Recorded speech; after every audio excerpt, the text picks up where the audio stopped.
Hello, everyone, and welcome to IPSI's Forum on Israel, Africa, and Black America. I am your host, Joshua Washington, along with my lovely co-host, Olga Mishwe Washington, the Executive Director of IPSI and the Speakers Bureau Chief and Board Member.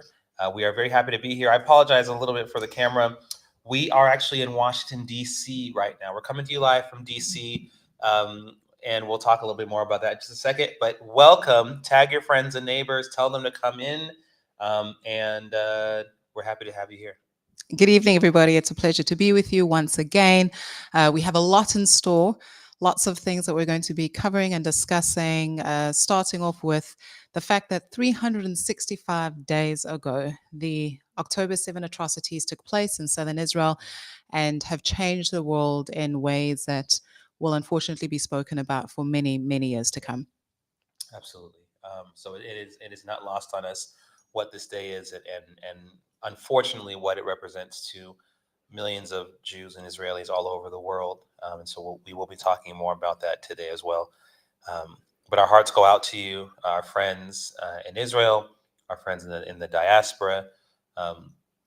Also, coupled with that, we also are aware of the things that are happening in opposition to your existence, to the existence of Israel. There are protests, there are riots happening, there are disruptions to events commemorating October 7th. There are people who are trying to disrupt it with all their, just like last year. And so, yeah, it's adding insult to injury, we know, but we also want you to know that we continue to stand with you. And we'll continue to speak truth to power as much as we can, including this evening. So we're going to talk about a few things tonight. Just a quick announcement, just a reminder that the Turning the Tide of Trade conference is coming up. It's later on this month. If you go to turnthetideconference.com, you get more information about that. It'll be in Charleston, South Carolina, and it's going to be an amazing event of business owners and entrepreneurs, both from Africa and here in this country from America, Black Americans, Africans, businessmen and women, religious leaders, people coming together and sharing and learning from each other. And it's going to be a great time. Our good friend, Pastor Shagan, is spearheading this, and we're very proud to be working alongside him and putting it together. So go to turnthetideconference.com. You can learn more about it. If you want to know more about IPSI, this is your first time and you're like, who are these people? You can go to ibsi.org and you can learn more about us, what we do, why we do it, the basis for it, the history behind it, and why IPSI was founded. We do the homework. Our founder has done the homework. A lot of people who don't do the homework, who try to speak, and we're going to talk about that too. But IPSI, we've been around since 2013, and if you want to know more about us, you can go to our website, ibsi.org. You can also go to our Substack page, ibsi.substack.com, and you can check out all of our articles. Our CEO and founder just put up the latest one. Olga has one that'll be out soon. I had one a couple of weeks ago. It's constant writing that happens. Even some of our IPSI ambassadors write in there, other staff members. We have podcast episodes.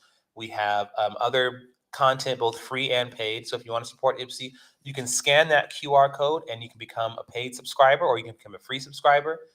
We encourage you to become a paid subscriber because it not only does it support IPSI, but you also get all the content that comes along with that as well. What else, Olga? We are a nonprofit organization that really runs off of the support, the financial support. We appreciate all of the thank yous and the shout outs, but it's the financial support that ensures that we're able to keep the lights on, meet the growing demand for IPSI's work, which is strengthening the bond and the relationships between Black America as well as Israel, as well as the Jewish community here in America, as well as on the African continent. It is the support of our large donors, which we are extremely grateful for, but even more so grateful are we for the small donations. So become a legacy builder is what we are encouraging you to become if you have not already. Make a commitment of however much you can, $5 a month, $10 a month, $15 a month, whatever you can, to ensure that IPSI is able to meet the demand for what needs to be done, and to continue to speak truth to power. Like Joshua mentioned, IPSI was birthed in 2013, and by God's grace, we have had a consistent track record of putting out information that is informative, that is objective, that is truthful, and when necessary, that calls truth to power and that rebukes the oppressor as it pertains to Israel as well as our Jewish brothers and sisters. So please scan the QR code that is on your screen, visit the website that's there, and become a legacy builder. All donations are tax deductible. Yes, they are. So become a legacy builder. We're going to say this a few more times. There'll be a QR code that pops up from time to time that you can scan. Actually, it's right there in the corner as you're looking at this. And become a legacy builder, you all. Also, visit our merch store. I'm actually wearing one thing from our merchandise store, which is this Iron Lion Zion beautiful t-shirt that we have here. We also have water bottles. We have jewelry. We have journals you can get. What else do we have? We have even clothing for little kids. We do. You were wearing a nice t-shirt earlier today, and I was yesterday. I haven't changed from our event earlier today, but there's lots of things that you can purchase, and it's not just nice to haves, right? It supports and ensures that IPSI is able to do its work, but then there's also phrases and information on those pieces of merchandise that tell the truth about what the relationship between the African American community and the Israelis and the Jewish people are. So do visit our website. Absolutely. I see a comment here. Thank you for your wonderful support of Israel and the Jewish people. I found this channel earlier this month, and it really helped my mood. We appreciate that. Thank you, Seth. Thank you for tuning in. We're live, like we said, from Washington, D.C. And we're here because there's a lot of things happening. It's October 7th. There's a lot of different events going on, commemorations, vigils, marches.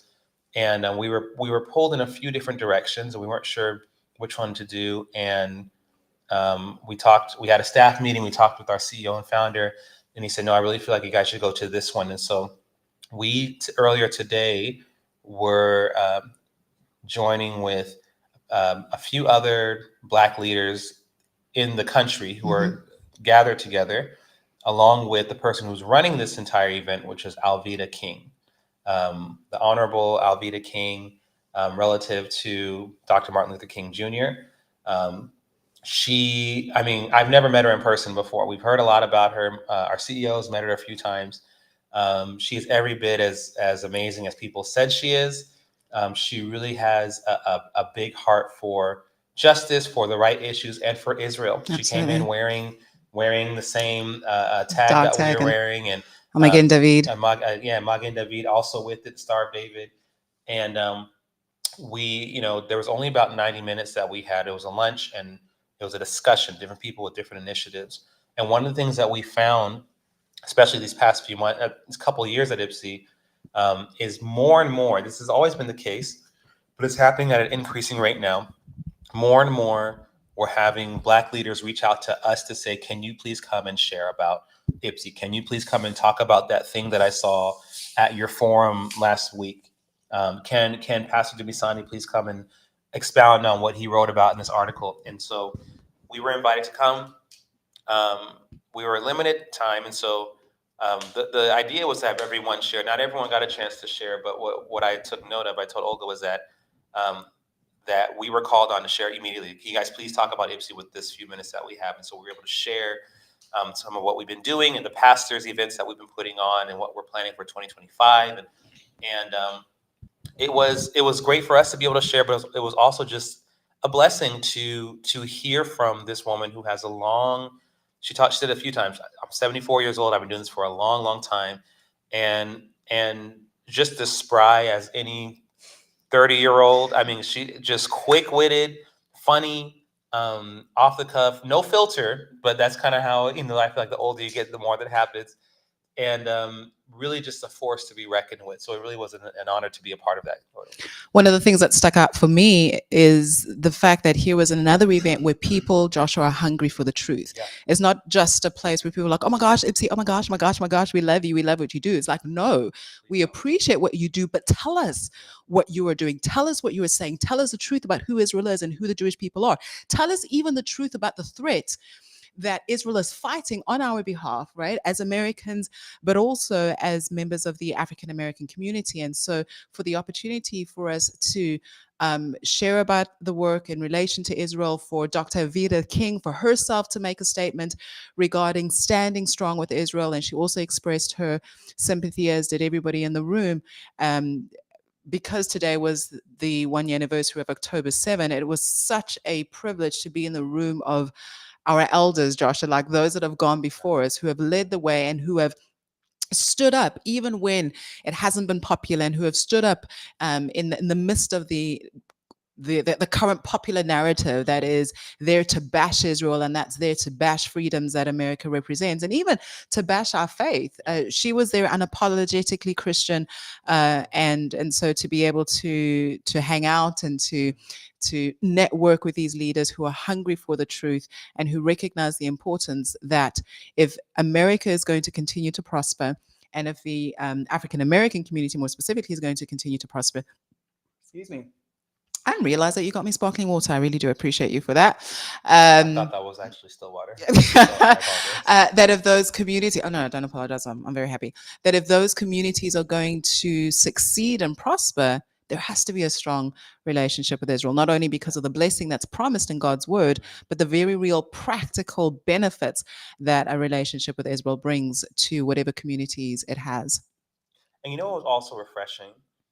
In all of this craziness that's going on, we talk about it a lot. We talk about people like Candace Owens, Tucker Carlson, others of those on the right who have found themselves in the stream of Jew hatred.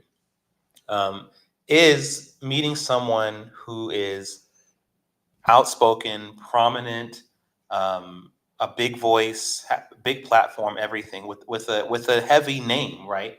King, who is not afraid and has no qualms about rejecting any of that stuff. So, and that's what I appreciate about the meeting with her also, is that she brought up a couple of times that as a proud Christian, that no, we look at things through a biblical lens. That's right. Period.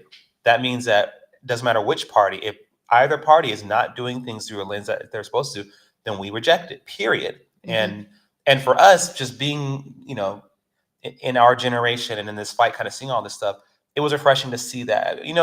Sometimes you see people that you didn't think would fall into a pit. They fell into a pit. You see people that you wasn't really even on your radar, right? Like all of a sudden now they're doing this stuff. And so looking at someone like her to see how consistent she's been, that was good. So there's going to be more to come from them. I actually want to reflect very quickly on something that I said last year. For those that may not know my story, I landed in Israel on October 7. I actually woke up to messages from family and various other friends saying, "Are you okay? Are you okay?" And I was like, what in the world's going on? Anyway, that's a conversation for another day. But in the time that I was there on the ground, I was looking at social media. I was watching the news, waiting to hear perspective and encouragement and a bold stand from men and women of God that I have looked up to for many years. And when I saw that there was silence, absolute silence from the pastors of these mega churches here in America, these Christian influencers, I was heartbroken, and I got into social media and I went off. I did not mention the name of a specific pastor who to this day has said nothing, because I went to check. It was like maybe 365 days after the fact, these leaders in the Christian world will speak up, because we are who we are because of the Jewish people. We cannot deny that. Whether you're a Christian, you cannot deny that. Whether we are people in the West, we cannot deny that. As an African, I cannot deny that. And so it's gone. Like there's absolute silence. And to particularly young people from our generation, if you are in an environment where there is no leader who is speaking up and who is telling the truth from a biblical perspective about Israel and our stand, and not some let's play it safe, let's be politically correct stance, not that, but direct truth, you need to find yourself, with all due respect, another pastor, another community, because we have such a lack of moral leadership that is going to continue to allow the fomenting of hate that we're seeing here in America, that once they're done with the Jews, they're going to be coming for us. Yep. They are absolutely going to be coming for us. And so to Joshua's point, to be in a room with this stalwart of a woman who is still speaking and speaking the truth uncompromisingly so was so refreshing. And if you are not in a place where that is happening on the regular, we deeply encourage you to find such a place. Absolutely. First of all, speaking of pastors who speak the truth, I see you, Pastor Ventrilla Hall. It's good to see you here, ma'am. I'm actually going to reach out to you after this. I need to talk to you. We're planning our Ipsy Pastors events, you all, and so we're setting up our events all across the country for next year, and Georgia is one of those locations. So if I can, ma'am, I'll give you a quick call after this. But yes, and I want to echo what Olga said as well. Christians who are going to church, if your pastor has not even mentioned this, or this is one of the telltale signs, you guys. It's not very common that what everyone is saying everywhere is what's supposed to be said. Yeah. That's usually not a good sign. If your pastor is echoing what all the mainstream news is saying, that means your pastor is getting their information from mainstream news. Why would you go to that church anyway? Because you could do the same thing. Your pastor is supposed to remind you of God's word. Your pastor is supposed to spend time toiling and doing research on whatever it is so they can get up and say, hey, you guys, watch out for this. Hey, you guys, this is a deception.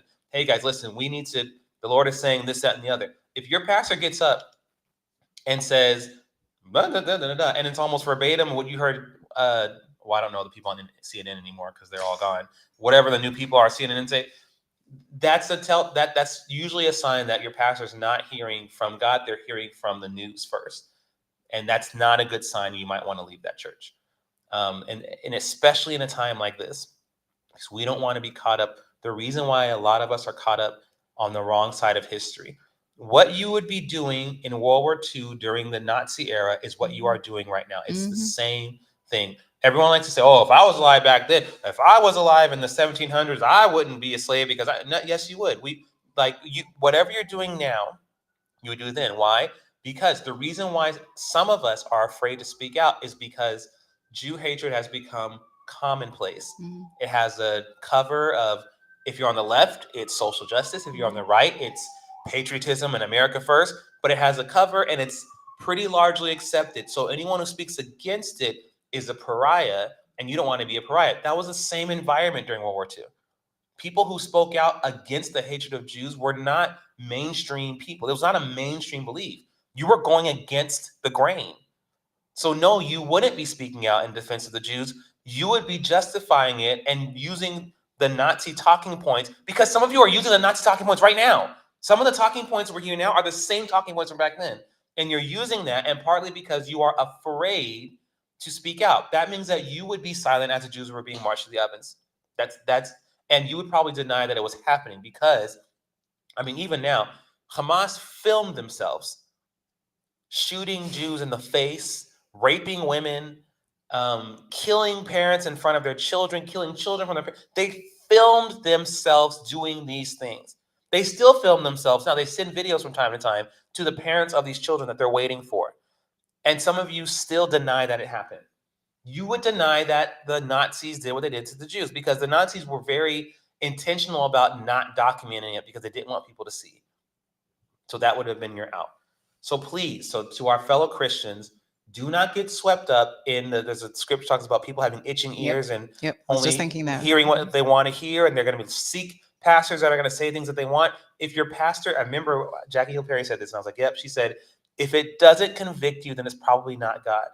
If it's not uncomfortable, then it's not God speaking to you. God won't say, oh, do this, and it's exactly what you've always wanted to do. I'm not talking about God blessing you. I'm talking about if you go to church Sunday to Sunday or Saturday, or whenever you go to church, and every week the pastor is saying things that just make you feel great and good inside, and there's never anything that challenges you, that means you have itching ears and your pastor is scratching it. That's what it is. You have to, you know what? How come it's never like wow, God, I need to work on this? Because we all have stuff to work on. So if that's another sign, if every time you go, it's all great and you're just on fire and you just feel like, one, maybe you're just deflecting some stuff, or two, your pastor's not preaching the word to you, or they're preaching parts of the word that won't offend you. And that's not a good thing. If you're not going to be offended from time to time, then it's not a church. It's a social club with Bible sprinkled in there. Well, that was what Pastor Ventrilla said. Many people are so, she said, comfortable with a lie. Why? Because the truth causes you to speak up. Absolutely. It's like fire in your bones. I got to say, our CEO, who's also my father, her father-in-law, there have been times, because and I know Olga can speak to this, to her father as well. There have been times for me when I felt like I couldn't speak up, or I was a little bit too timid to speak up. And then just having, we go to my parents' house and have a dinner or whatever, or just growing up in my parents' house, my dad will be going on about something, and all of a sudden, it's like the fire was ignited inside me, and it's like I have to say something. I have to say something. And when you're confronted with the truth, you almost can't say something, you almost can't be quiet, Yeah. which is why some people just shun it altogether. I don't want, they're friends to this day. They aren't my friends anymore, simply because they didn't want to have the conversation. And I believe that most of those people who didn't want to have a conversation is because they knew me, and they knew I wouldn't just be diving into some BS. They knew that I might say some things that would challenge them, and they didn't want to be challenged. It wasn't about fighting the truth. It was about being comfortable. And once I said, yeah, man, let's sit down and talk. Well, let me know what's good for you. Ghosted. And that was 365 days ago for some of these people, right? Done. Because if I hear the truth, now it's in my conscience, and now I feel guilty for not speaking it. Whereas now I can still kind of, keep this ignorance and act like I don't know what's going on. That'll help me, and then I can just kind of dismiss this person and say they're crazy. That's what's going on right now. Sorry, Olga, you're going to say something. No. I wholeheartedly agree with what you're saying. You're talking about how our experiences growing up, and one of the things that I was brought up with often by both my mom and my dad was they would tell us to say that what we do now should not just be about feeling comfortable in the now, because one day we're going to stand before God and have to give an account for everything that we said, everything that we did, everything that we didn't say, and everything that we didn't do.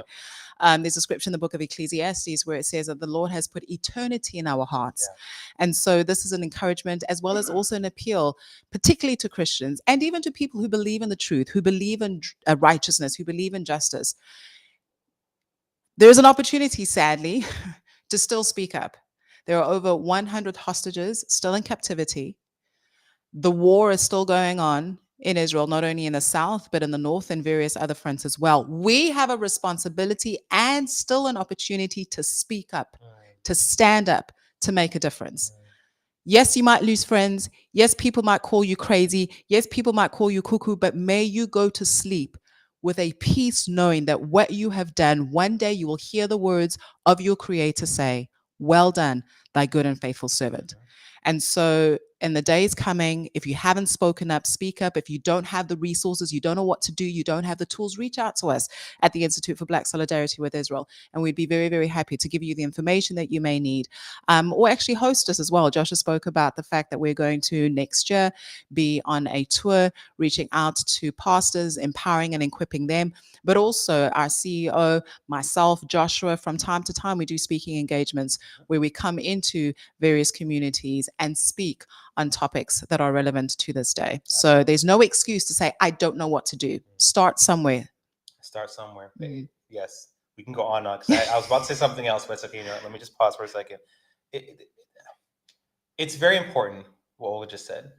And also because when we're talking about, we're going to get into this just a moment now, or I'm segueing, when we're talking about jihadism, Islamism, and that the agenda behind all these protests, the agenda behind, Candace Owens' rhetoric, the agenda behind the demonstrations in Columbia, all the anti-Israel stuff, the agenda behind it is not just a conquering agenda, it's also a spiritual one, right? The radical Islamists, the jihadists, they believe they're doing something for something bigger than them, right? They're willing to give their lives. They're willing to sacrifice their families. There are children who have sold out their own parents sometimes if they felt like they were somehow collaborating with the Jews or with Israel. This is not a joke to them, and it can't be a joke to us. We cannot allow ourselves to strip away the spiritual significance of what we're doing as well, because we will lose. These people are playing by a whole different set of rules, and if we only look at things with our natural eyes, I'm telling you right now, we're already behind. We're already falling behind.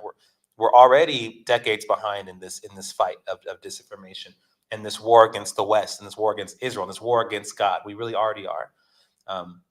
That's all I'm going to say on that. We like I said, we keep on going that, but it is important, you all. Speaking of that, and I want Olga to speak on this a little bit because some things have been happening also in the midst when it comes to the South African government in Israel, and also within South Africa, what the South African government, the position it's been taking with Israel, how that's been negatively affecting their people, and what is on the horizon. Many people that have watched this forum might question, why is there a consistent focus on South Africa? Well, one, South Africa is on the African continent, and it does have the largest community of Jews on the continent. But two, South Africa, not only now, but all the way back to 2001, has had a very prominent role on the world stage, on the propaganda stage, as it pertains to Israel and the Jewish people.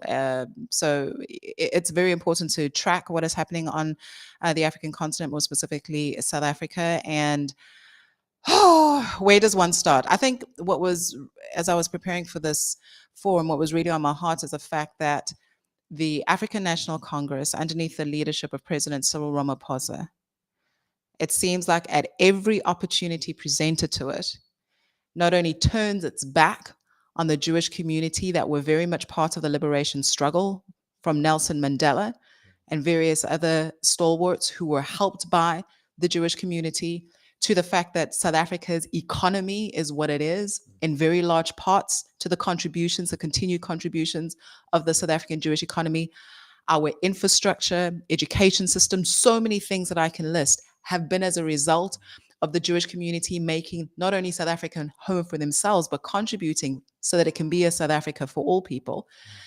We have a government that has turned its back on these people, but we've also got a government that has turned its back on truth. And that for whatever reason, I don't know, definitely this part about the spiritual component is true. And for whatever reason, has chosen to full on embrace jihadism, full on embrace terrorism. And yes, I know, because I'm a student of history, but also I know my country, that the relationship between the PLO and various other movements during the apartheid era is layered, aware of that. But we are seeing levels of Jew hatred, embracing of Jew hatred that we've never seen before. Spoke about it last week when President Ramaphosa was at the United Nations, for whatever reason chooses to use a platform that's given to him to contribute and to continue to tell the lies about Israel committing a genocide and Israel being an apartheid state and Israel being an occupier and an oppressor. Today, on the 7th of October, cannot even give Israel and the Jewish people the opportunity to grieve the fact that 1,200 of their people, babies, older people, were slaughtered, young people having a good time slaughtered, many of whom were advocates for coexistence between the Palestinian people and Israelis, slaughtered. The fact that over 200 innocents taken into captivity, all of that said, but what does his statement choose to focus on? Oh, the occupation needs to come to an end. The occupation needs to come to an end. What lies? And then continues to further various libels against Israel and the Jewish people that the international community has jumped on because South Africa holds such a prominent place. And I've already mentioned that in this space as to what is morally just in terms of oppression and what may not be. My heart sank. And it continues, Joshua, to unfortunately make South Africa a case study that God will have to prove his faithfulness and truth to his word. And what do I mean by that? Many Christians like the biblical verse of Genesis 12:3. I will bless those who bless you. And we stop there, not knowing or not wanting to recognize, because that makes you uncomfortable, that the second part of Genesis 12 verse 3 says, I will curse those who curse you. So if I, as well as all Christians across the world, particularly in South Africa, say that our God is true to his word and is faithful to all of his word, not just the ones that we want to cherry pick for ourselves. If we are standing on the promise that he is going to bless us, you better believe that he has to also fulfill his word when he says, I will curse those who curse you. So how the South African leadership, not the South African people, because there's a great distinction there, allows what is just allows themselves to continue to be a mouthpiece for Hamas. They are preparing themselves. It came to me today. South Africa is being prepared as fertile ground for a situation that is going to be similar to Lebanon. Because even as King Solomon said, there is no new thing under the sun. There have been nations where, against the will of the people, and I'm using Lebanon as an example for this now, against the will of the people, terrorists have taken over, Hezbollah in this particular instance, and have invoked wars and have created violence and have created situations against other foreign states, in this instance Israel, that when that nation has had the legal right to respond and defend itself like Israel is doing now, it is the innocent civilians that suffer. Hezbollah is a proxy of Iran. It is not the Lebanese people. It is not the state institution from a military perspective or even a security perspective, a police perspective of the city, or rather of the country of Lebanon itself. South Africa has got terror cells in the country, and they've been there for decades. We continue to allow Hamas. We continue to allow Al Qaeda and various other linked groups, ISIS as well, in our country. They're there. And our leaders, for whatever reason, continue to roll out the red carpet. God help us, God have mercy, when the day of judgment comes, because it has to. Otherwise, God's a liar. Otherwise, he's going to be a liar.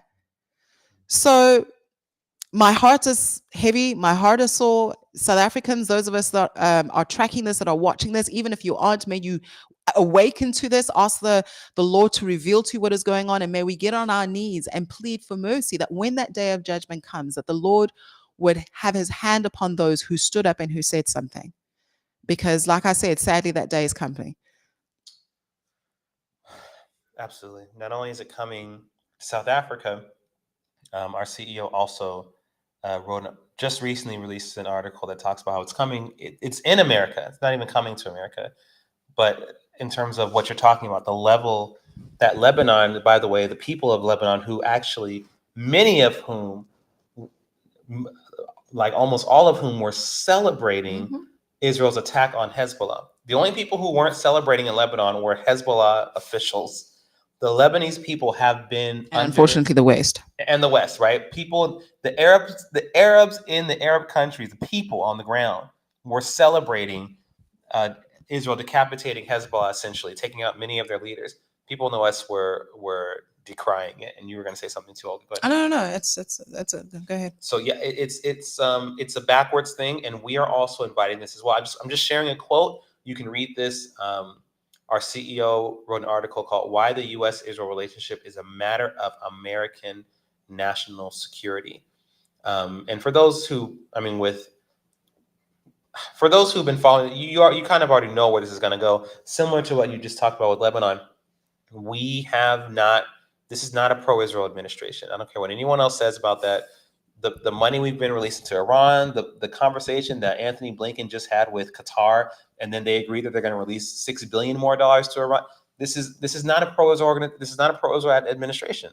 How can you call yourself that when you continue to bankroll Israel's enemies?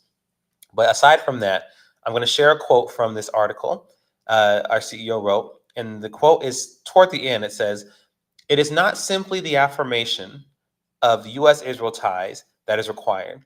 We must stop the transfer of unreported money from hostile foreign countries to our colleges and universities.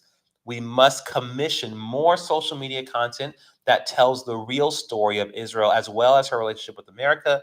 We must end the systematic anti-Israel, anti-America indoctrination of our students, like the Woodson Center's 1776 Unites is a response to Hannah Nicole Jones' destructive 1619 project. We must assist in producing and distributing real objective educational materials that tell the true story of Israel for students of all ages. We must facilitate more Holy Land pilgrimages from more American leaders, something Dr. King was in the process of doing for Black Americans when he was assassinated in 1968. Now, I just want to point something out, and because I know that the way our CEO kind of thinks this isn't a random list. This is almost kind of an order, right? Before the Israel trips, because that kind of already is happening. People do that all the time. Before the social media content, before all that, the first thing he said, we must stop the transfer of unreported money from hostile foreign countries to our colleges. I got asked a question, I think, twice today at the event with Alveda King, two different people. are you guys on college campuses? Well, not really. We do events sometimes, but we don't really do that. Why not? Well, glad you asked me. And we talked about it. I said, well, we started, our CEO started to see the game that was being played. We see it too. And the game is this: you have these anti-Israel students on campus, intimidating Jewish kids, having these Israel apartheid weeks, whatever, with dark money that they're being bankrolled with from foreign countries and terrorist organizations, right? So you have Students for Justice in Palestine, Muslim Student Association. You have even people who are members of these groups on college campuses who aren't even students. And you have money coming from the Muslim Brotherhood, from Qatar, right? So you have groups on campus that shouldn't even be there. And then you have a group of pro-Israel students now who set up to combat them. The moment that happens, it legitimizes effectively the anti-Israel students, because in that, what your messaging is, these anti-Israel students have every right to be on this campus, and they don't. They do not. They should not be there. Legally, they should be off the campuses. Their money's coming from terrorist organizations. Their funding's coming from foreign countries, and they preach a message that says to dismantle and destroy the West. They shouldn't be on campus.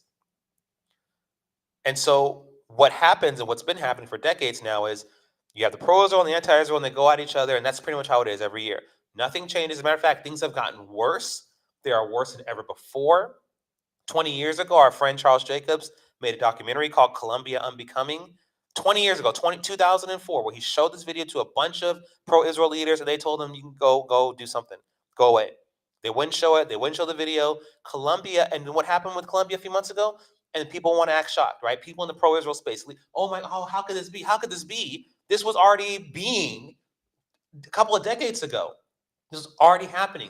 The approach that we've been taking with college campuses has not been working.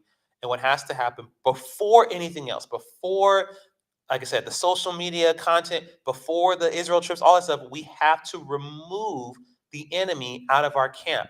We can't continue to do this other stuff while the enemy is in our camp, educating our future generation of leaders, while we're doing everything else we're doing is in vain. What's the point of doing any of that stuff when literally your own children are being indoctrinated? What is your work for? Why would Dr. King, what would be the point of Dr. King, Dr. Martin Luther King, marching and getting beaten up and stabbed and jailed and all that kind of stuff, if he sent his children to a KKK school? What does he do? And so his kids grow up to believe that Black people are inferior. What's all his work? And that's how it is with us. What is our work for if we continue to allow this system of hatred, of anti-Americanism, of anti-God, anti-Jewish, anti-Israel sentiment to continue to be taught to our kids? It's not doing anything good. No, I was going to comment on how the indoctrination happens, that it's not only anti-Israel, but it's anti-America as well. It's anti-freedom. That's why you have people use the term useful idiots. I'm starting to say useful and dangerous idiots, because they are enabling this to happen. You have these youngsters that are supposed to be able to apply critical thinking skills and apply their mind, but they're not. They're just foolishly screaming and calling for a globalized intifada, which, when that comes, God being merciful that it doesn't, is going to kill them, right? And so, yes, if we're going to adequately address this problem, we have to go to the root. We have to deal with these professors that are being funded and the curriculum that is being funded with so much anti-Israel and anti-American garbage. Otherwise, it's like taking a Band-Aid and trying to cover a wound that's not only deep but infected and pretty much gangrenous. So yes, there's a lot of work that has to be done. We encourage everybody who has not yet had a chance to visit our Substack to read part 1. He's going to be releasing part 2 this week, but to read part 1 of Pastor Dumisani Washington's article about how this is a threat. This is a threat to America's national security. So what am I doing? Oh, no, I'm just Scan that QR Ah, code. scan the QR code. Yes, please. So please be reading. And there are clear instructions, like Josh already mentioned, or clear suggestions as to how we can win this war. Yes, we are very deep in it. And in a lot of places, I think that it's going to require a new generation to come in before things turn around. But by God's grace, there is still opportunity to make a difference. And so we need to fight as hard as we can while that opportunity is still there. Absolutely. We usually have a clip to show you from Truth to Power Live. We don't have one this week, but I do want to say our CEO is in Miami. So we're all kind of spread out right now. So we're here in DC. Our CEO is in Miami for what's the event called? I can't remember what it's called again. I don't know what the event's called, but it's also commemorating October 7. Right. And go ahead. No, go ahead. Yep. I know he's also with many of the top Christian leaders Mhm. in the country who are standing in solidarity with the Jewish people. And one of the things that I appreciate that he started to say a lot more over the last few weeks is the fact that, yes, whilst we continue to stand, and those of us that have been doing what we've been doing before October 7 and are still doing it, there's an important place for repentance that also needs to be brought about, right? And I'm pretty sure that he would have alluded to that in his remarks. Absolutely. No, absolutely. So we're gonna push on. We're gonna move. What am I saying? Moving forward a little bit now. I do. So there's this theme, and you touched on it. Now I'm gonna expound on it. Is that a lot of people are afraid? Okay, a lot of people, and they have a right to be. I'm not. This isn't even a condemnation. People are afraid. People in the pro-Israel space are not sure what's going to happen from here and how things are going to turn out. Even the stuff that we're talking about now, we know that. I remember our CEO shared a story. Someone reached out to him about. I don't want to get into all the details because I don't want to make it too obvious. And as they were asking him questions, he would give them answers. They did more research, came back, and then they wound up not running the story. And he asked them why, and they said because the deeper they went, the more they realized that their lives would actually be in danger if they reported on some of these things. And it's all in relation to what we're talking about here now. So that's a very real thing. It's people on both sides of the aisle. And so I want to just, not for too long, but I want to quickly bring up Ta-Nehisi Coates and his new book. It's okay that I forgot the title because don't look it up. I just remembered it now, but I'm not even going to say it. His new book. All right, I'm not going to. There's no press for him. He has a new book out where there's a term called playbook. This is straight out of the 1960s anti-Israel playbook. Only not even as good. He went to Israel once recently, spent time in Judea, Samaria, and now all of a sudden his eyes are open and he knows the answer to the Middle East conflict and what's going on and how Israel's mistreating the Palestinians, and he uses apartheid, he uses Jim Crow, all the things. I saw a few interviews of him promoting his book, and people were asking questions, and he would just, oh yeah, well this person says this, therefore it's this, and I mean it's the same stuff. Yeah, there's nothing new. There's nothing new under the sun. It's just a different person saying it. So sometimes people go, what do we do now? This person's saying that. They're not saying anything new. It's just another mouth that's saying the same lie. So that's the first thing. But the second thing that I want to bring up, and that people are already calling this out now, and our CEO wrote an article about this, we're talking about this here now. In his book, all of his talking about of the conflict, he never once mentions the fact that Israel's surrounded by enemies. He never once mentions anything that actually points to Israel not just willy-nilly killing people. Meaning, he wouldn't bring up something like the Hebron massacre. He wouldn't bring up something like the '67 war being something that the Arab countries actually enacted on Israel. He twists everything. Doesn't talk about the culture of racism and slavery in the Islamic world. I mean, come on. If you said he spent time with Arabs, when Eldridge Cleaver, former Black Panther, he was also very anti-Israel. He spent several years in Algiers and a couple other countries. He got to stay in Cuba and everything. He firsthand saw how the Arabs treated blacks in those regions. He said that it was worse than how white people treated black people in the 60s. He saw the slavery. He saw the racial names that were being called. He saw the treatment.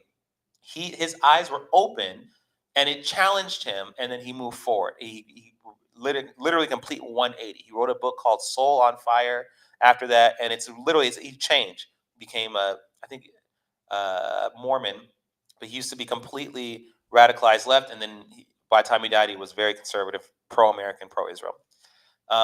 That's something that would happen. If you say you spent time there, so this is what I want to leave you with. You guys, some people really are. It's two things. Ta-Nehisi Coates knows that if he even mentions the Arab slave trade and the treatment of Africans, that he will fall from grace faster than Satan was thrown out of heaven. Okay, like faster than that, because he has his platform because of some of the things that he says. His platform is built on him being the having the whole victimhood mentality. Okay, so the moment he says, "Well, the Arabs," nope, no, it goes off script. That's the first thing. The second thing is that so there's the fear part of it, and the second thing really is the relevancy. He has it. He's just trying to keep his name in the spotlight. He doesn't. I believe, this is my opinion, he doesn't really have that much of an attachment to this. He's just doing what he is being told to do by whoever's telling him to do this. Because there's no way that you would get to a place where you want to write a whole book and you're not even aware of the culture of racism in Islam. You're not even aware. It'd be one thing if Israel was in your periphery and you just didn't know some things. But if you took it upon yourself to write a whole book, that's on you. You know you're lying because you're supposed to be doing research. How can you be doing research for your book and not once ever come across anything that just conveniently, you never come across anything that challenges your worldview? No, he did. He just ignored it. He did come across, you notice how in interviews, B'Tselem is an Israeli group, and they say that Israel was apartheid. And then, Amnesty International, okay, that's great. You're able to quote and parrot other people. Did you find any sources that say anything else? There are other Israeli sources that say the opposite. There are other African groups that say opposite. No, he found it. He's just not interested in that. His thing is, it's not a fact-finding mission. He came into it saying, I'm going to write a book about how evil Israel is, period, and now let me do research. Go ahead, Olga. The 2016 Oxford Dictionary Word of the Year was post-truth. To Josh's point about the fact that there's nothing new under the sun, which I also quoted earlier, and that this is a playbook that's already been played. If we understand the environment that we're living in, then we'll be able to arm ourselves so that we don't fall prey to the deception that is happening. We are living in a post-truth era, which means that facts and truth are easily accessible and available. But because it doesn't feel good to us, because it doesn't work for our narrative, because it doesn't work for the status that we're wanting to achieve in the eyes of many, the popularity that we're wanting to get, it's not politically correct and various other reasons, we choose to forsake it and rather go with what everybody is saying and with what makes me feel good and comfortable. So if we recognize that we're living in a post-truth world, then we will seek truth at every opportunity that we can get, because even as a prophet Hosea said that my people perish for lack of knowledge. If you are armed with truth, then when this book comes and somebody else's books comes and somebody makes an accusation or a statement and it's like, oh, well, because Amnesty International said it, you will know who Amnesty International is and why they're such a hypocritical anti-Semitic organization that you won't believe what Amnesty International is. It doesn't matter about what they may portray about human rights. They forsake the human rights of many. But because you are armed with the truth, because you are diligently seeking the truth, and in your seeking of that truth, seeking wisdom as well as understanding, that none of this then will faze you. But unfortunately, we are living in a culture where people are lazy, don't want to read. And to your point earlier, Joshua, they've got itchy ears, right? So it has to feel, it has to make sense. We want to be on the right side of justice, but we don't want to do the hard work in order to be on the right side of justice. So when somebody says, here's something that will make you a social justice warrior, that will cause your Instagram to blow up, it's like, okay, this has to be right. That's the first main point that I wanted to make. The other main point that I wanted to make, and this is something that when we were with Club Z, we had the blessing of being able to instill in the young people that we taught, is that it doesn't matter who the author of the information that you're receiving may be. If they are wrong, they are wrong. Yep. Truth is not a respecter of persons. Anybody can become fallible with what is right and with what is wrong. So I know that some people adore him and have appreciated his work over many years, whatever the case may be. He is wrong on this particular issue. We have spoken about this at IPSI. I've spoken about this even as a South African in relation to somebody that is greatly revered, the late Bishop Desmond Tutu, who did a lot of great work for South Africans, but on that topic of Israel, he was wrong. It wasn't just now truth because Bishop Tutu said it. No, truth is truth. And if somebody else comes and says something that is contrary to truth, we need to be able to reject that truth. But you can only do that if not only do you have knowledge, but you also have discernment. Absolutely. That's what do they call it? The fallacy of authority, the argument of authority. One of the ways that sometimes I neutralize that sometimes is someone like Ta-Nehisi Coates said, B'Tselem says this, they're Israeli. Okay, here's a Muslim that loves Israel. What now? What, right? Because if your whole thing is look at this Jew who doesn't like Israel, or okay, anyone can do that, right? Some racist white person can say, look at this black person, say black people are monkeys. That isn't okay. I'm okay. That's great that they have dark skin. They're still very wrong and really confused. And actually, I want to have a conversation with that person. But I can also get a white person to say that black people aren't monkeys. So maybe let's just talk about the facts, like you said. Let's talk about the truth and what's going on. There's no substance in Ta-Nehisi Coates. Most of what he has to say, but like it's not just about Israel. He is off on so many things, but he's been heralded mainly by white liberals as this savior of the blacks. And so now he's at this place and he's decided, I'm going to talk about the conflict. No deep research, no substance. As a matter of fact, he's promoting his book. He was supposed to be in Columbia, South Carolina today to promote his book on October 7th.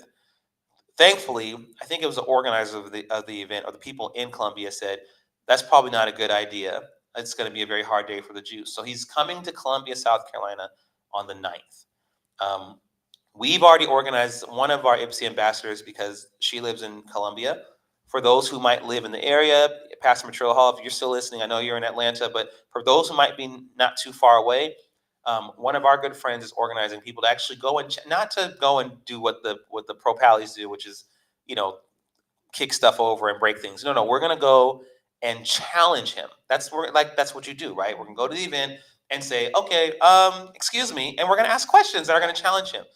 But not just one person. So if you want to be a part of that, you can email us, you can contact us anyway, and I'll send you the information so that you can reach out. Our good friend Catherine is putting that together, and she works for Tablet Magazine now. She's going to do that, and she's going to report about it. So it's going to be reported on. If you want to be a part of being a part of that pushback, again, not in the way that they do it, but in a way that's actually respectable, but still exposes him and makes him look like the uninformed person that he is. You can go and be a part of that, because truth has to prevail, you guys. Amen. Truth has to prevail. I'm seeing these great comments. I want to take a moment just to say, thank you, Pastor Matrilla. I'm glad you're still watching. I'll give you more information, ma'am. I'll text you after this, but it'd be awesome to have you there, especially for you as an outspoken pastor. You guys, if you've been enjoying it, people have been commenting even more than normal just to say thank you and everything. We appreciate it. If you are liking what we're doing, you love the information we're putting out, the content that we're putting out, and even this forum, we're asking you to become a legacy builder with IPSI. A legacy builder, like Olga said earlier, is someone who gives monthly, someone who may not have the kind of finances to give a huge amount, but they can dedicate $12 a month, $10 a month. We have our legacy builders have grown over these past few months, and we've appreciated it. And that really does help IPSI do what we need to. The demand for IPSI has grown exponentially. The demand for IPSI, after the war in 2021, the demand for IPSI grew. And then after October 7th, it really exploded. And like I said before, we're being pulled in all kinds of different directions.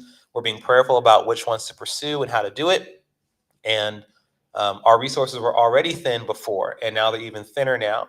And so as a matter of fact, us being here in DC is a blessing. One of our big donors, he happens to just own a few hotels. So whenever we're in the DC area, that is something that is taken care of, and we're very grateful to him for doing that. But there's so many other expenses that we have as a staff that we have to be able to take care of. Our traveling to these places, our setting up these events, even mobilizing people to help us with these events. We'll be all over the country next year, talking with primarily pastors, but also just leaders in the community, and we need your help. So ipsi.org/donate.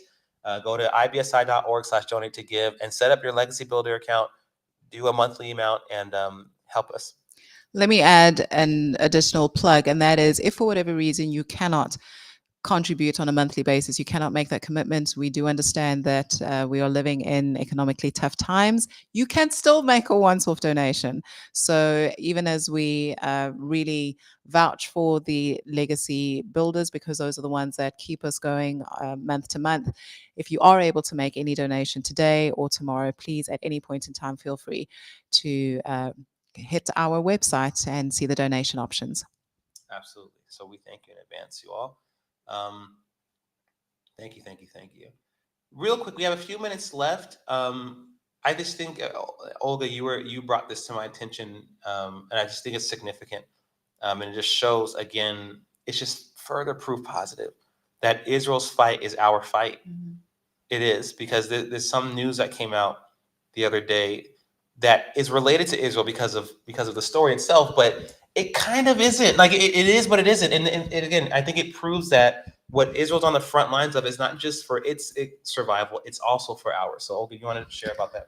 I will, if you'll allow me to just very in 10 seconds mention the point before, because it is important, and you touched on it earlier about leadership. It is important, everybody, to understand what is going on, what is happening in the administrations that you may be living under, administrations government-wise, administrations at your school, so that you can step up and speak up. We spoke about the fact that the opportunity is still there for us to do something, and so we need to.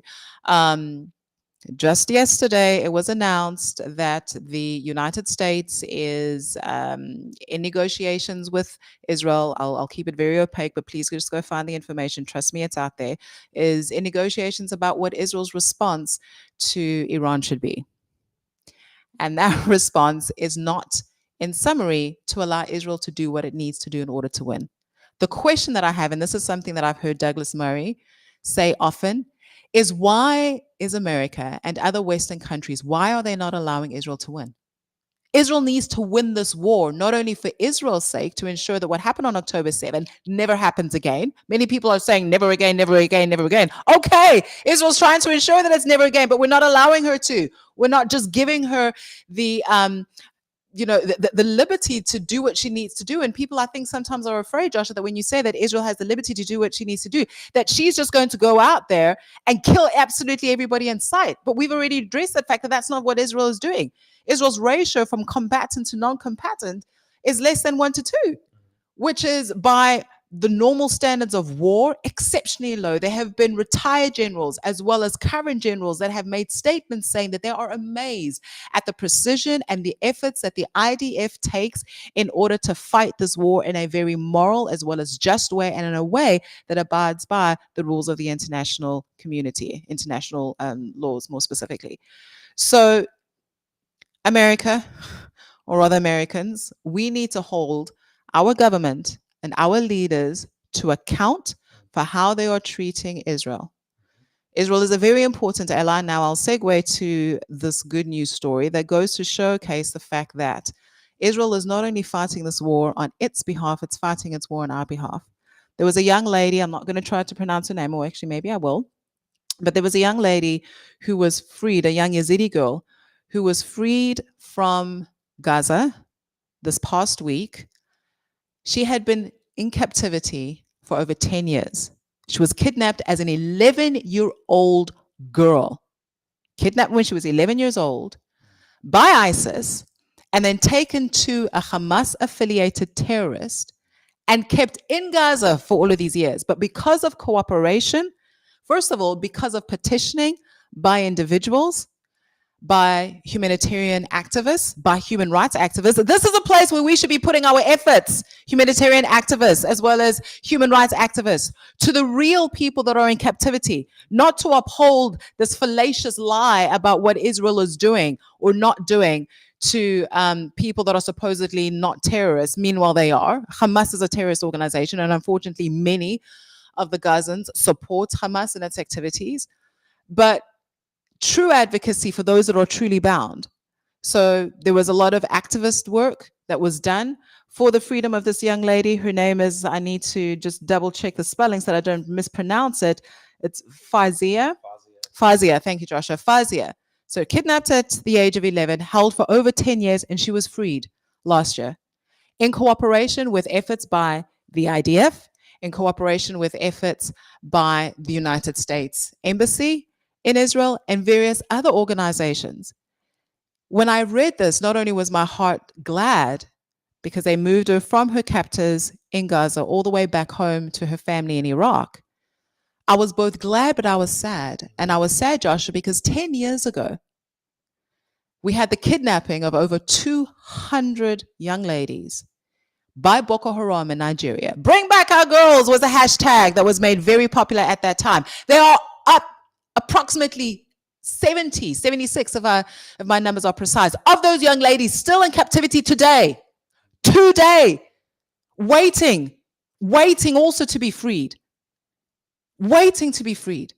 If our focus was on setting the captives free and our focus was on Islamic jihadism, which is coming for anybody and everybody that is in its way, but now with a particular focus on Africa and the Middle East, if that's where our focus was versus against propping up lies, how many more of these girls would be set free and be welcomed back in the arms of their families that have been crying and praying for them every single day? Not only do we have these girls that have been in captivity for the last 10 years, but we have another young lady, Leah Sharibu, who's been in captivity for 8 years, also kidnapped by Boko Haram.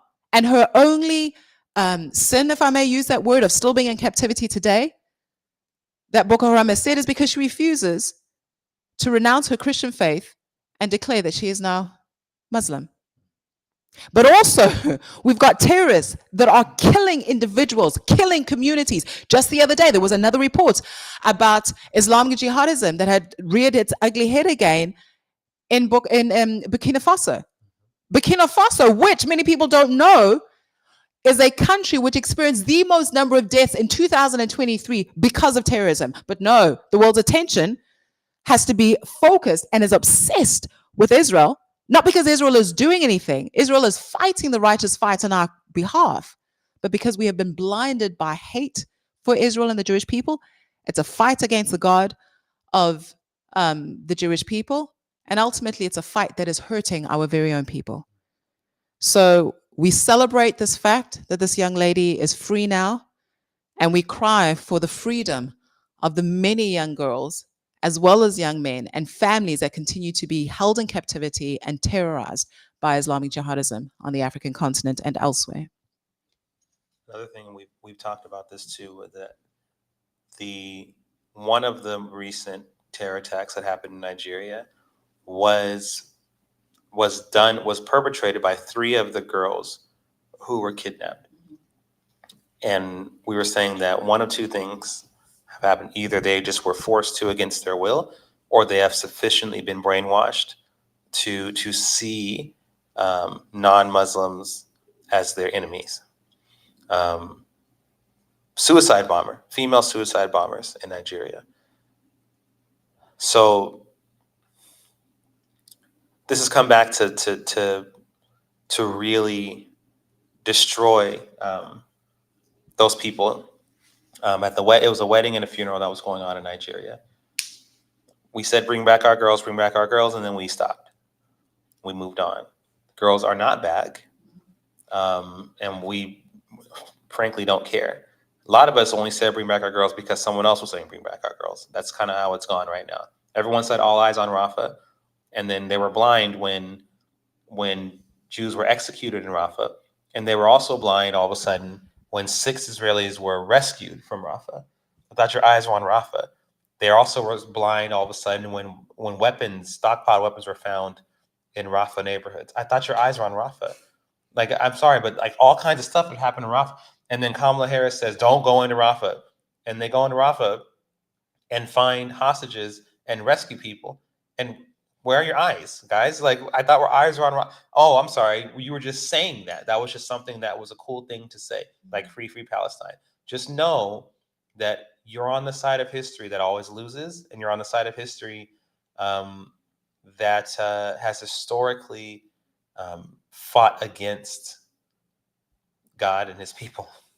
That's really what it is. So, And those people that have fought God and his people are now footnotes in history. Yep. Like, where are they? Where are the Babylonians, the Assyrians, the Greeks, the Ottoman Empire? We can go on and on and on and on and on. When we pass, when the day comes that we're to be reunited with our Creator, may the legacy that we leave not be that they came, they fought, and God dealt with them, and they were remembered no more, but that we would be found righteous amongst the Gentiles and standing on the right side of history for truth and for what is just. Absolutely. And I want to end with this too, because even though it's not a happy day, and it won't be this month, because again, it was October 7th on the Gregorian calendar, the Hamas attack. But on the Jewish calendar, it was Simchat Torah. And Simchat Torah, we're still a couple weeks away from this, the end of October. Supposed to be the most joyful day on the Jewish calendar. Last year, it also fell on Shabbat, which doesn't happen often. So it was a very joyful day. Now it's not.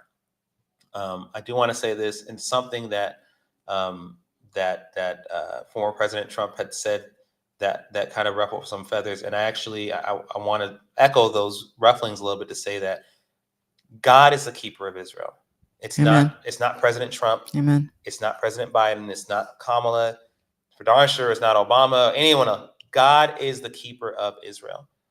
So with the utmost respect, Mr. Trump, President Trump, no, if you're not elected, Israel's not going to cease to exist. That's not going to happen, because he who keepeth Israel neither slumbers nor sleeps. And last time I checked, we all sleep every night. We all go to some of us get less sleep than others. Some of us sleep more. We all have to sleep at some point. God does not sleep. The guardians of Israel, the guardian of Israel does not sleep. And the people of Israel will prevail. They do live. Am Yisrael Chai, that's a real thing. They continue to live. That even in the darkest of times, it's like Morpheus says on The Matrix, his speech, Matrix Reloaded. He said, after a century of war, you know what matters most? We are still here. We are still here. You are still here. You will continue to remain. And so we are praying your strength, for your comforting in this very difficult time, that God gives you victory that is then followed by a real substantive lasting peace. Peace in this sense only comes after the war is over and the right people win the war. Peace is not just some fluffy thing where we all put flowers in our hair and take off our shirts and play guitar and run around naked in the street. That's not what peace comes in this context. Peace only can come after the war is done and the right people win. So Israel, you have to win this war, and may God give you victory that is then followed by a lasting, substantive peace in the region. I'm only smiling because I'm pretty sure that there might be some people that are a little bit uncomfortable, Joshua, with what you've just said.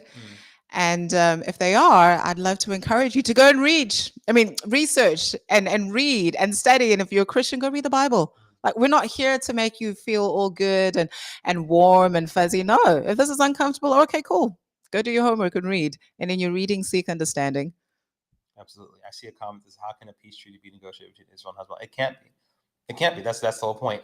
That peace can only come when Hamas and Hezbollah and all the other tentacles that Iran has. But do you want to say why? Just for those that may not be familiar with why can't the basis for your statement? Yeah. Why can't there be peace between Israel and Hezbollah? Mm-hmm. You can't make peace with someone whose religion is to annihilate you. You can't. What is a ceasefire? They don't play by the rules. You know what? Even in Islam and in jihadism, it's okay to do certain things that even violate the Quran if it's for a higher cause, meaning you are actually permitted to lie if it's because you're trying to kill a Jew. You can actually do things that are even outside of what you're supposed to do and how you're supposed to live your life if it's for something that they consider a worthy cause. So how do you make peace with people like that? Who since birth were taught that the top priority is one day you will all be destroyed. That is their belief. You can't. The only thing that they understand is war, and you have to get rid of them. If someone breaks into my house, not even to steal stuff, they hate me and they want to take my family, I'm going to have to kill them. I'm going to have to shoot them and kill them dead. I can't go, well, hold on, let's have a conversation. No, I'm not having a conversation with someone whose objective is to kill me. Israel cannot make peace with someone who's trying to kill them. Countries make peace when both leaders say, you know what, let's talk about this. I don't want to I don't want to kill my soldiers. You don't want to kill you. I don't want innocent people to die. Let's talk about how we can do this. That's when you can talk. There's no negotiating here. And Hamas, Hezbollah, Palestinian Islamic Jihad, the Houthis in Yemen, they've proven time and time and time again that we are not interested in peace. Okay, well then neither am I. Or actually I am, but after you're gone. So the only peace that is attainable right now is through the destruction of those who are coming against Israel. That's it. I hope that was clear. Mhm. Okay, we are a few minutes over, and but I do want to say thank you all for tuning in. I think a lot of people have hopped on tonight, and thank you for all your comments. Yes, and I see you, Pastor Matrilla Hall. It's beyond time for American leaders to stop playing in the middle and stand with Israel. You're absolutely right. We thank you all. If you again, if you like what we're doing and you like tuning in, you can, like Olga said, you can scan the QR code in the corner and give a one-time donation. If you're able to, you can become a legacy builder. We really appreciate it. We'll be back here next Monday, same time, same place, 8 p.m. Eastern time. I think we'll be back in our home base next week. We won't be somewhere obscure, but we thank you guys for rocking with us. We appreciate it. Do you have anything you want to say, Olga, before we close out?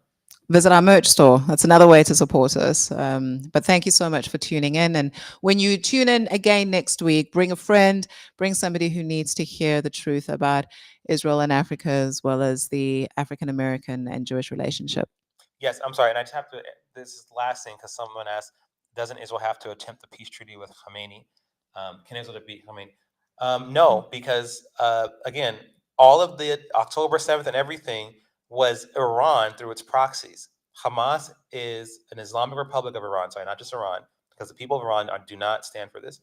The Islamic Republic of Iran has proxies. One of them is Hamas, the other one is Hezbollah. They have them all over the Middle East and Africa. Okay, so everything I just got through saying about Hezbollah applies to Ayatollah because he's orchestrating it. He orchestrated it. So he's trying to destroy Israel through his proxies. There's no making peace with him either. The only way that peace can be made with him is if he deactivated his proxies, dismantled them, and said, "Let's make peace, Israel." Like that's the only way. And he hasn't done that. He's trying to build nuclear weapons. Now, that would require also a drastic change to his ideology and his Yes. mindset. Yes. In fact, there is an example in the Christian Bible where there was I don't want to call him a jihadist, but maybe he was. No, he wasn't. But there was somebody who was actively going and killing people and killing the Christians of the time, and they were Jews at the time, and he was actively killing them and authorizing their destruction and celebrating their destruction. But he had a conversion that included how he saw and how he thought about the people that he was killing. And so if that were to happen to him, as well as to leaders in Hezbollah who are still there, and leaders with various other Iranian proxies, then sure. But it's a radical change of how they think, and also to an extent how they feel, but more so how they think. Absolutely. So again, you guys, thank you for tuning in. We're back here next week, 8 p.m. Eastern time. Let your friends and your neighbors know, and we'll see you soon. Y'all have a good rest of your evening. Good night, everyone.